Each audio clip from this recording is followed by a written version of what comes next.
বিয়েটাকে successful করার জন্য মেয়েটা বয়সে বড় না ছোট, ছেলেটা বয়সে সমবয়সী, এগুলো আমি মনে করি ম্যাটার করে না। যদি না পার্টনারের যদি প্রিভিয়াস কোনো রিলেশনশিপ থাকে এবং ওই রিলেশনশিপে যদি ইন্টিমেসি থাকে, তারা কখনো এটাকে অ্যাকসেপ্ট করতে পারেন না। বিকজ আমি অলওয়েজ বলি যে বিয়ে একটা দায়িত্ব।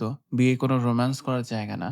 সো আপনি দায়িত্ব নেওয়ার জন্য প্রিপেয়ার্ড করে নিজেকে প্রশ্ন করেন। ওয়েলকাম সবাইকে আস্ক মি এ ভিডিও সিরিজে এবং আজকের এপিসোডে আমি যে প্রশ্নটি নিয়েছি সেটি ফেসবুক ইনবক্স থেকে।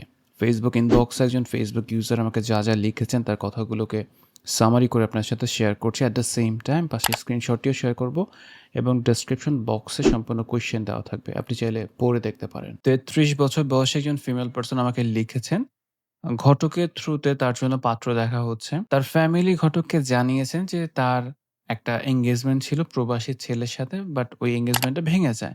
বাট ইন রিয়ালিটি ওই প্রবাসী ছেলের সাথে তার অনলাইনে বিয়ে হয়েছে। ৪ বছর ধরে তাদের বিবাহিত সম্পর্ক ছিল। কোন রকম ফিজিক্যাল ইন্টিমেসি ছিল না, যেহেতু ছেলেটা দেশের বাইরে ছিল। গ্রিন কার্ড বা সিটিজেনশিপ পাননি। এই কারণে তিনি কখনোই দেশে আসতে পারেননি বা তার ওয়াইফকে বিদেশে নিয়ে যেতে পারেননি, এমনটা তিনি লিখেছেন এবং এখানে ডিভোর্স হয়েছে। যিনি প্রশ্ন করছেন তার প্রশ্ন ৩ টা খুবই স্পেসিফিক।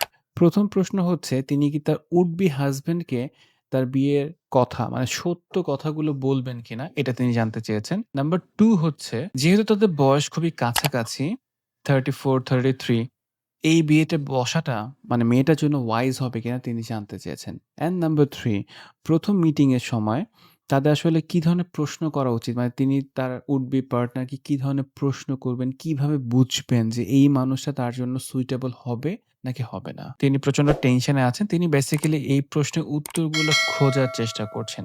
আপনিও যদি সেম সিচুয়েশন এ থাকেন যে আপনার অনলাইনে বিয়ে হয়েছে, যে বিয়েটা কখনোই রিয়ালিটিতে আসতে পারেনি, ডিভোর্স হয়েছে, সেপারেশন হয়ে গেছে। দেন আপনি ২য় বিয়ে করতে যাচ্ছেন। আর আপনি আপনার পার্টনারকে কি বলবেন, কি বলবেন না? You are feeling puzzled. দেন আজকের ভিডিওটা সম্পূর্ণ দেখবেন। আশা করি কিছুটা ইনসাইট খুঁজে পাবেন।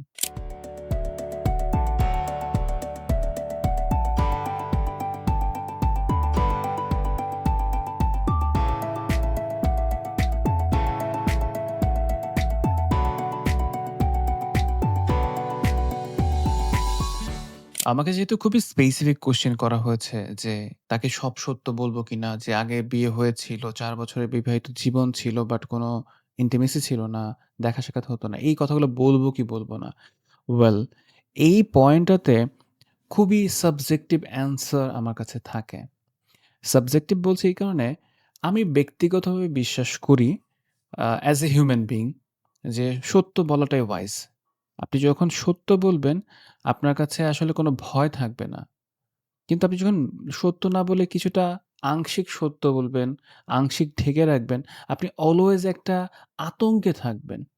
এগেইন সব সত্য সবাইকে বলতে হয় না, এটাও সত্য। মানে হাসব্যান্ড ওয়াইফ এর যদি অতীত থেকে থাকে এবং তারা যদি এটাতে কমফোর্ট ফিল না করে, সেক্ষেত্রে সব অতীত না বলাটাই ওয়াইজ। যেমন অনেক ছেলে বা মেয়ে থাকেন যে তার পার্টনারের যদি প্রিভিয়াস কোনো রিলেশনশিপ থাকে এবং ওই রিলেশনশিপে যদি ইন্টিমেসি থাকে, তারা কখনো এটাকে অ্যাকসেপ্ট করতে পারেন না। বিকজ সে মনে করে যে আমি তো কখনো কারো সাথে ইন্টিমেট হইনি, আমি কোনো রিলেশনশিপে যাইনি। দেন তুমি গিয়েছো, এটা শুনলে আমি খুব আনইজি ফিল করব। হুইচ ইস নরমাল তার জন্য। সো তাকে ডিটেইলস এ না বলাটাই ওয়াইজ। বাট সম্পর্ক ছিল, এটা বললে আপনি নিজের কাছে নিজে খুবই কনফিডেন্ট ফিল করবেন যে আমি যা বলেছি সত্য বলেই শুরু করেছি। কোনো কিছু মিথ্যে দিয়ে শুরু করিনি। এটা আমি ব্যক্তিগতভাবে মনে করি। এখন আপনার জন্য আমি বলব না যে আমি যা বিলিভ করি তাই আপনি বলেন। আমি বলব যে আপনি একটু নিজেকে প্রশ্ন করেন যে আপনি কি সারাটা জীবন এই আতঙ্কে থাকতে চান? যদি কেউ বলে দেয়, যদি কেউ জানতে পারে, সামহাউ দেখা হয়ে যায়। নাকি আপনি সত্য বলেই ফেস করবেন? অলওয়েজ সত্যের একটা আলাদা পাওয়ার আছে, ট্রুথ এ আলাদা একটা পাওয়ার আছে, যেটা আসলে আংশিক সত্যের মাঝে থাকে না। আপনি রিথিঙ্ক করেন আপনার জন্য কোনটা ওয়াইজ হবে। ২য় যে প্রশ্নটা ছিল যে সমবয়সী কোনো ছেলের সাথে বিয়েতে বসাটা ওয়াইজ হবে কিনা?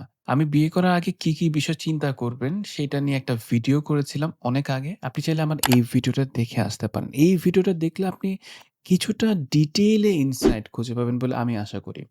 এখানে বয়সটা ম্যাটার করে না আমি ব্যক্তিগতভাবে মনে করি। ম্যাটার করে হচ্ছে understanding, philosophy, life planning, belief system, এগুলো ম্যাটার করে। এগেইন একটা মেয়ে যদি বয়সে সিনিয়র থাকেন, বড় থাকেন, ছেলেটা যদি বয়সে জুনিয়র থাকে, কিছু প্র্যাকটিক্যাল প্রবলেম হবেই। একটা মেয়ের বায়োলজিক্যাল কিছু ইস্যুস আর্লি স্টেজে শুরু হবে যদি তিনি বয়সে বড় থাকেন। এগুলা হচ্ছে প্র্যাকটিক্যাল প্রবলেম হতে পারে। বিয়েটাকে সাকসেসফুল করার জন্য মেয়েটা বয়সে বড় না ছোট, ছেলেটা বয়সে সমবয়সী, এগুলো আমি মনে করি ম্যাটার করে না। যদি না বাকি সবগুলো বিষয় আপনি ম্যানেজ করতে পারেন বা অ্যালাইন করে আপনাদের দুজনের সাথে। সো আমার রিকোয়েস্ট থাকবে এবং রিকমেন্ডেশন থাকবে আপনি আমার এই ভিডিওটা সম্পূর্ণ দেখবেন। হোপ সো কিছু ইনসাইট খুঁজে পাবেন। আপনি লাস্ট যে প্রশ্নটা করেছেন, কি কোয়েশ্চেন করবেন, কি দেখার চেষ্টা করবেন, কোন বিষয় এক্সপ্লোর করবেন? দেখেন আপনি যেটা করবেন মেক্সিমাম ক্ষেত্রে সেটা হলো একটা মানুষকে এক্সপ্লোর করা। তাকে আপনি কিছুই জানেন না, জাস্ট তাকে জানার চেষ্টা করবেন। তার কি ভালো লাগে, তিনি অবসরে কি করেন? এটা খুবই মানে আর্টিস্টিক ওয়েতে কোয়েশ্চেন গুলো করতে হয়। ইটস নট লাইক যে আপনি ইন্টারভিউ নিচ্ছেন যে আমি একজন এমপ্লয়ি হায়ার করব, তার এই স্কিল আছে কিনা আমি দেখব। আপনি জাস্ট একটা মানুষকে এক্সপ্লোর করছেন। তিনি অবসরে কি করেন? তিনি বই পড়েন কি পড়েন না? পড়লে কার বই পড়েন? কোন গান শোনেন? কোন জনরার মুভি দেখেন? বা তিনি কতটুকু রিলিজিয়ন প্র্যাকটিস করেন বা আদৌ বিলিভ করেন কিনা? মানে একটা মানুষকে এক্সপ্লোর করা। আপনার ইন্টারেস্টের সাথে তার ইন্টারেস্ট কতটুকু ম্যাচ করে, কতটুকু মিসম্যাচ করে। মানে আপনি আপনার মতো করে একটা মানুষকে এক্সপ্লোর করবেন। এবং আমি মনে করি কখনোই একটা সেটিং এ বসে এক্সপ্লোরেশন কমপ্লিট না করাটাই ওয়াইজ। আপনি সেভারাল টাইম বসেন, ফ্যামিলি সহ বসেন। জাস্ট একটা মানুষকে এক্সপ্লোর করা। ইমোশনাল অ্যাটাচমেন্ট ক্রিয়েট করার আগে লজিক্যালি চিন্তা করা যে এই মানুষটার সাথে আমার কি আসলে যায় কিনা? আমি কি তার সাথে যাই কিনা? কোয়েশ্চেন করা, বোঝা, নিজেকে ওপেন আপ করা, দেন দুজনের মধ্যে আন্ডারস্ট্যান্ডিং ম্যাচ করছে কিনা আপনি বুঝতে পারবেন। এটা একটা সেশনে হয় না, ১ ঘন্টা মিটিং এ হয় না। সেভারাল মিটিং প্রয়োজন বলে আমি মনে করি। আমি অলওয়েজ বলি যে বিয়ে একটা দায়িত্ব। বিয়ে কোনো রোমান্স করার জায়গা না। সো আপনি দায়িত্ব নেওয়ার জন্য প্রিপেয়ার্ড করে নিজেকে প্রশ্ন করেন অ্যান্ড বি অনেস্ট। আপনার নিজের সাথে নিজে অনেস্ট থাকার চেষ্টা করেন। আপনি যদি অনেস্ট থাকেন, আপনি কখনো ঠকবেন না, আপনি কখনো হারবেন না। আপনি হয়তো জিতবেন না, বাট আপনি সবসময় নিজের কাছে পিওর থাকবেন যে আমি আমার কাছে ক্লিয়ার অ্যান্ড কনফিডেন্ট।